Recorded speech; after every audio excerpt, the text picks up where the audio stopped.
କହିଛି ନା ଯେଉଁଠି ବି ମୁଁ ତାକୁ ନ ଦେଖିଥିଲେ ବି ସେ ଯଦି ମୋତେ ଦେଖିଥିବ ଆଉ ସେ ବାଟେ ଗଲାବେଳକୁ ନିଶ୍ଚୟ ଓହ୍ଲେଇକି ମୋ ପାଖକୁ ଆସିବ।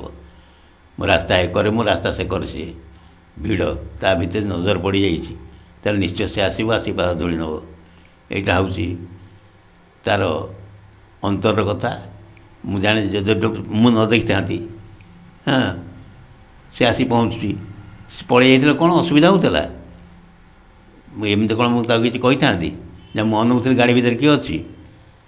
ତେଣୁକରି ସେ ମୋତେ ଭଲ ପାଏ, ମୋ ପରିବାରକୁ ଭଲ ପାଏ, ଆଉ ନିଶ୍ଚିତ ଭାବରେ ସେ ଆମ ସମସ୍ତଙ୍କର ଅତି ପ୍ରିୟ ହୋଇ ରହିଛି। କିନ୍ତୁ ପ୍ରଥମ ଯେଉଁ ତା ସାଙ୍ଗେ ସାକ୍ଷାତ ହେଇଥିଲା ପୁରଚନ୍ଦନ ଡାକ ଅଜା ମୁଁ ଭୂମିକାରେ ଅଭିନୟ କରିଥିଲି, ସେ ଚନ୍ଦନ ଭୂମିକାରେ ଅଭିନୟ କରିଥିଲା ହିରୋ।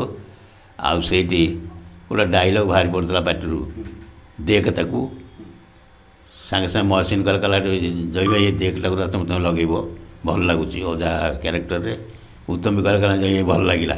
ତ ପଡ଼ିଗଲା ଯେତେବେଳେ ଦେଖ ତାକୁ କହିଲ। ତେଣୁ ସେ ବହୁତ କିଛି ସ୍ମୃତି ମନେ ପଡ଼େ ତା'ର।